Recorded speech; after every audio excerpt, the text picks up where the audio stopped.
Саламатсыздар достор, биз бүгүн сиздер менен ондук бөлчөктөр деген темада сабак жасайбыз. Бүгүн ондук бөлчөктөр менен таанышабыз жана аларды кантип биз билген бөлчөктөргө айландырууга болот же биз билген бөлчөктөрдү кантип ондук бөлчөктөргө айландырууга болот деген суроолорду карайбыз. Ондук бөлчөктөр бул деле биз билген бөлчөктөр бир гана башкача түрдө жазылган. Биз билген бөлчөктөр бул түрдө жазылып атпады беле? Ал эми ондук бөлчөктөр болсо 0,2, 1,5 деп жазылган бөлчөктөр. Булар баары эле бөлчөк, бир гана бул башка түрдө жазылган, ал эми бул башка түрдө жазылган. Эми бул бөлчөктөрдү кантип бири-бирине алмаштырсак болот? То есть жөнөкөй биз билген бөлчөктөрдү кантип ондук бөлчөккө айландырабыз жана ондук бөлчөктү кантип биз билген бөлчөктөргө айландыра алабыз. Биринчи, ондук бөлчөктөрдү кантип биз билген жөнөкөй бөлчөктөргө айландыра алабыз деген суроону карадым. Мында мисалы үчүн 0,7 деген бөлчөк берилсе, бул бүтүн бөлүк, бул бөлчөк бөлүгү, анда биз бул санды алымына жазабыз. Байкап турсаңыздар, биз санды жазып атканда, мисалы үчүн 0,7 деп жазбайбыз да. Биз санды жазып атканда 7 деп эле жазабыз. Ошондуктан бул жакка биз 7 деп жазабыз бул санды. Ал эми бөлүмүнө 1ди жазабыз дагы. Үтүрдөн кийин канча сан бар болсо, ошончо 0 жазабыз. Бизде бул учурда карап көрсөңүздөр мына, үтүрдөн кийин 1 эле сан бар, ошондуктан 1 даана 0 жазабыз. Демек 0,7-ни биз 10-7 деп жазат экенбиз. Бул учурду карап көрсөк, мынакей. Бул жердеги сан 15. 15ти жазабыз. Андан кийин бөлүмүнө 1 жазабыз. Үтүрдөн кийин мынакей 1, 2 сан бар, ошондуктан 2 даана 0 жазабыз. 2 штук 0 жазабыз. Андан кийинки саныбыз мынакей. Кайра эле биз санды жазып атканда 009 деп жазбайбыз да, мисалы үчүн. Бул 9 экендигин баарыбыз билебиз. Ошондуктан жазып жатканда алымына 9ду жазабыз. Ал эми бөлүмүнө 1ди жазабыз дагы. Үтүрдөн кийин мынакей 1, 2 сан бар, ошондуктан 2 даана 0 жазабыз. Бул жерде дагы алымына 5ди жазабыз. Бөлүмүнө мынакей 2 даана 0 жазабыз. Себеби үтүрдөн кийин мынакей 1, 2 штук 0 бар. Эми бул жерден дагы бир эске алчу нерсе, 15, 5 деген сандар бул 100 менен кыскарат. Бул сандардын баары 5ке бөлүнөт. Ошондуктан биз буларды кыскартып дагы коюшубуз керек. Кыскартуу деген сөз бирдей санга бөлүү деген болчу. Анда булар экөө тең 5ке бөлүнөт. Анда бөлөбүз. 15ти 5ке бөлөбүз. 100дү 5ке бөлөбүз. Анда биздин бул бөлчөгүбүз барабар 3/20 же болбосо 20дан 3 деген санга барабар болуп калат. Бул жерден да 5ти 5ке бөлөбүз, 100дү 5ке бөлөбүз. Кайра 1/20 же болбосо 20дан 1 деген санга барабар болот экен бул. Демек, ондук бөлчөктөрдү ушинтип айлантабыз. Биз азыр караган бөлчөктөр бүтүн бөлүгү жок болгон бөлчөктөр болчу. Ал эми бүтүн бөлүгү бар болсо, башкача айтканда 1/175 деген сандар болсо, анда биз муну кайра эле азыркыдай эле схема менен бул сандын өзүн биз алымына жазып алабыз. Ал эми бөлүмүнө 1ди жазабыз дагы. Үтүрдөн кийин мынакей 1, 2 сан бар. Демек 2 штук 0 жазабыз. Бардык учурларда ушундай болот. Бул сандын өзүн алымына жазып алабыз. Bölümünü mынакей бул жерде 1 сан бар. Ошондуктан 1 штук 0 жазабыз. Бул учурду карай турган болсок, мынакей бул сан 9003 деген сан болот. Эгер үтүр жок болсо бизде аны алымына жазып алабыз. Ал эми бөлүмүнө мынакей 1, андан кийин 1, 2, 3 штук сан бар. Үтүрдөн кийин. Демек 3 штук 3 дана 0 жазып алабыз. Бул санды да карап көрө турган болсок, мынакей 1785 деп алымына жазып алабыз. Ал эми бөлүмүнө мынакей 1, үтүрдөн кийин мынакей бизде 1 эле сан бар. Ошондуктан 1 дана 0 жазабыз. Көрдүңүздөрбү айырмасын? Үтүрдөн кийин бул жерде 3 сан болгондуктан 3 0 болду. Ал эми бул жерде 1 эле сан болгондуктан 1 эле 0 болду. Эми бул жерде карап турсак, бул бөлчөк жана бул бөлчөк кыскарат. Биз 100дүн, 10дун 5ке бөлүнөт экенин билебиз да, ошондуктан кыскартып коюу керек. 175 бизде 25ке бөлүнөт. 100 дагы бизде 25ке бөлүнөт. Анда бөлүп коебуз. 175ти 25ке бөлө турган болсок, 7ден тиет. Ал эми 100ду 25ке бөлсөк, 4дөн тиет. Бул жерде 5ке бөлүнөт бул сан. Бул сан дагы 5ке бөлүнөт. Бул санды 5ке бөлө турган болсок, 3, 28, 5, 35, 7. Бул 10ду 5ке бөлө турган болсок, 2. Демек, кыскара турган сандарды биз кыскартып коебуз. Ошондо биздин буруш бөлчөккө айланат. Ал эми буруш бөлчөк эмес, аралаш бөлчөк түрүндө жазгыбыз келе турган болсо, жөн гана бул 1ди алдына жазабыз. Бул 75ти алымына жазабыз. Бөлүмүнө кайра 100 жазылат. Анан кайра 75 менен 100ду кыскартып коебуз 25ке. Башкача айтканда бөлүп коебуз. 75ти 25ке бөлсөк 3, 100ду 25ке бөлсөк 4. Эгерде биз аралаш бөлчөк түрүндө жазгыбыз келсе, ушинтип жазып алсак болот. Бул жерден дагы 43тү бүтүн бөлүгүнө жазабыз. 7ни алымына жазабыз. Ал эми бөлүмүнө 1, үтүрдөн кийин 1 эле сан бар болгондуктан 0 жазабыз. Бул жерде 7 менен 10 кыскарбайт, анда кыскартууга керек жок. Бул жерден дагы 9ду бүтүн бөлүгүнө жазабыз. Бөлүмүнө 1000 жазылат, себеби 3 сан бар, демек 3 0 болуш керек бизде. Алымына 3 өзү жазылат. Себеби эгерде 9 жок болсо, бул жерде бизде 003 деген сан калды. 003 бизде 3 экендигин билебиз, ошондуктан 3түн өзүн жазабыз. Бул жерден дагы 175ти бүтүн бөлүгүнө жазабыз. 5ти алымына жазабыз.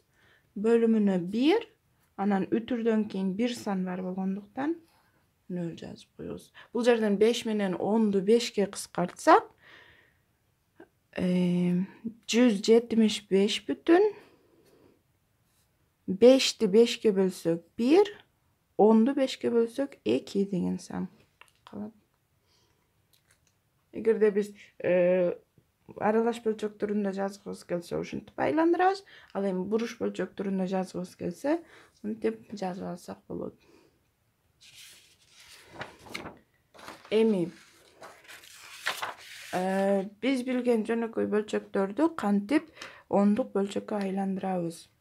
Мында, эгерде 10дон 3 деген сан болсо, бул жакта карап турсаңыздар, 10дон 7, 10дон 3. Анда биз муну жөн гана, бизде бул жерде бүтүн бөлүгү жок.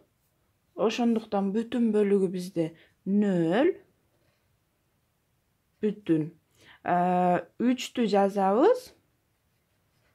А эгер бул жерде bir сан эмес, bir нөл эмес, көп нөл болсо бул жакка ушунча нөл кошуп коебуз. Бизде бир эле нөл бар, ошондуктан бүтүрдөн кийин бир сан болгудай кылып биз санды жаздык. Эгерде мисал үчүн бул жактан карап көрөлү. Бул жерде дагы бүтүн бөлүгү жок. Демек нөл бүтүн. Үтүрдөн кийин 2 сан болуш керек. Демек үтүрдөн кийин 11 өзү болуш керек.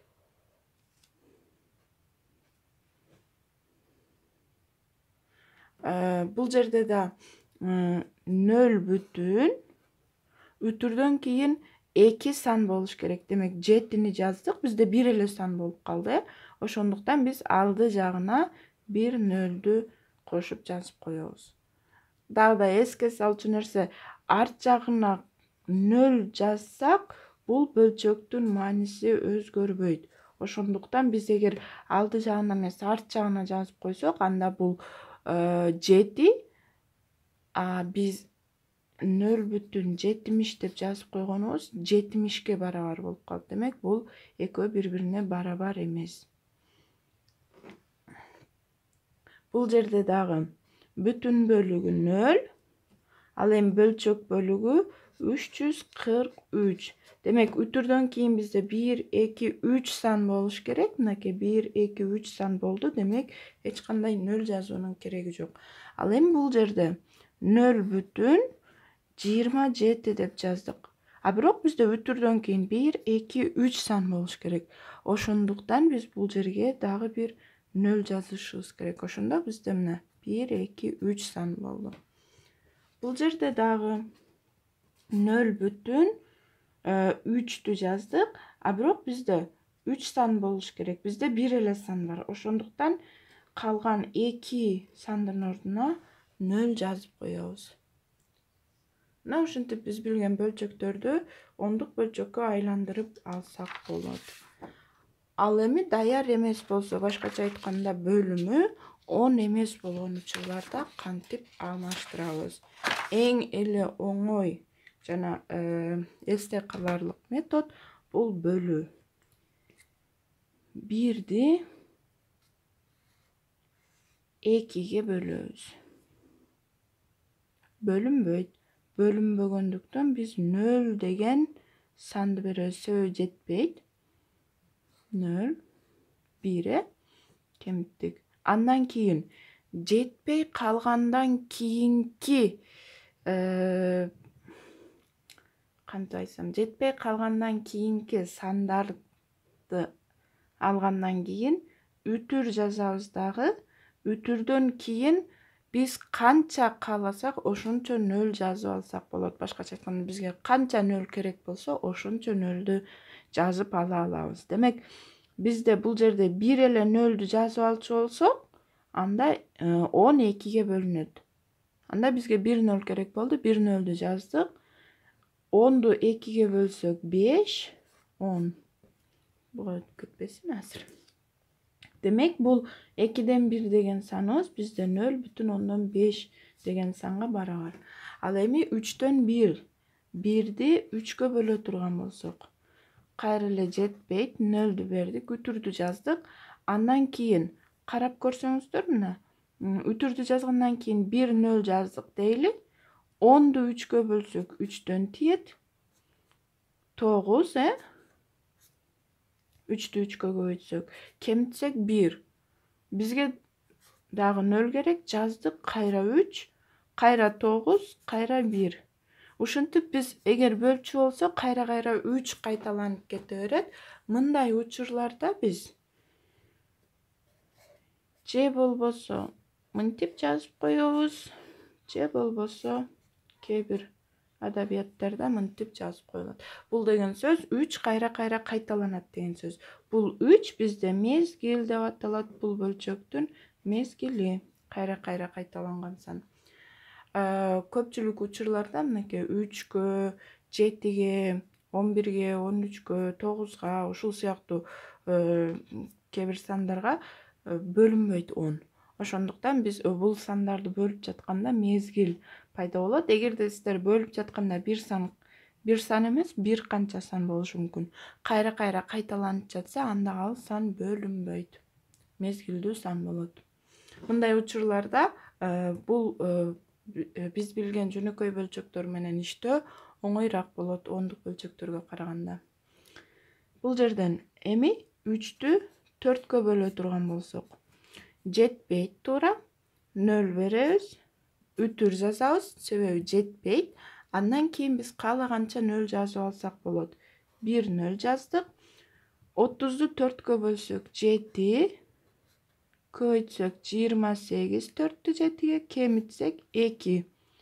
Дагы деле бөлүнгөн жок, анда дагы бир 0 жазып алабыз.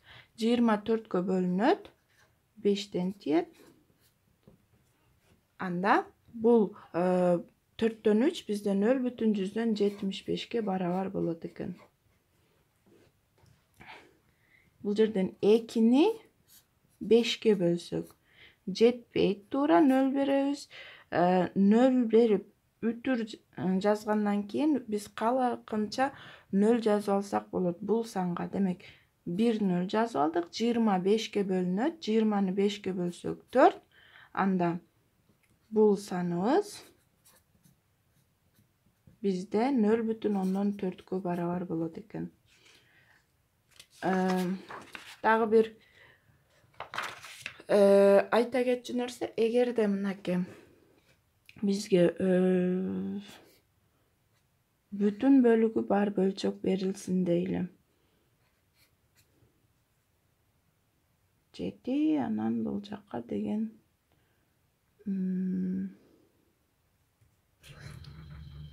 5, 5 эмес. 20 деп коелу. Бүтүн бөлүгү бар болгон бөлчөк бериле турган болсо, муну ондук бөлчөккө кантип айландырып алсак болот? Биз 1-ди сразу бүтүн бөлүгүнө жазып, 7-ни кайра 20га бөлүп туруп, бөлчөк бөлүгүнө жазып койсок болот. Башкача айтканда, бул жетпейт, 0 үтүр. Андан кийин 1 0 бердик. 3 60, кемитсек 10, дагы 1 0 бердик, себеби 10 20га бөлүнбөй калды. 5 100 жана 0. Демек 1 бүтүн үтүрдөн кийин, мынакей үтүрдөн кийин 35 экен, анда 35 деп. Же болбосо буруш бөлчөктү кантип ондук бөлчөккө айландырып алсак болот? Башкача айтканда 11/4 сыяктуу, Анда биз 11-ди 4кө бөлөбүз. 11-ди 4кө бөлсөк 2ден тиет 8, 11ден 8ди кемитсек 3. Эми 3 жетпей калды. Жетпей калган жерден баштап үтүр коебуз дагы. Бизге канча 0 керек болсо, ошончо 0'ду жазып алабыз. 1 0 жазып алдык. 7 кайра 28, 7-ни 4кө көбөйттүк. 30дан 28 кемитсек 2, дагы 1 0 жазып алдык. 5. Демек бул бизде 2,175 деген санга барабар болот экен.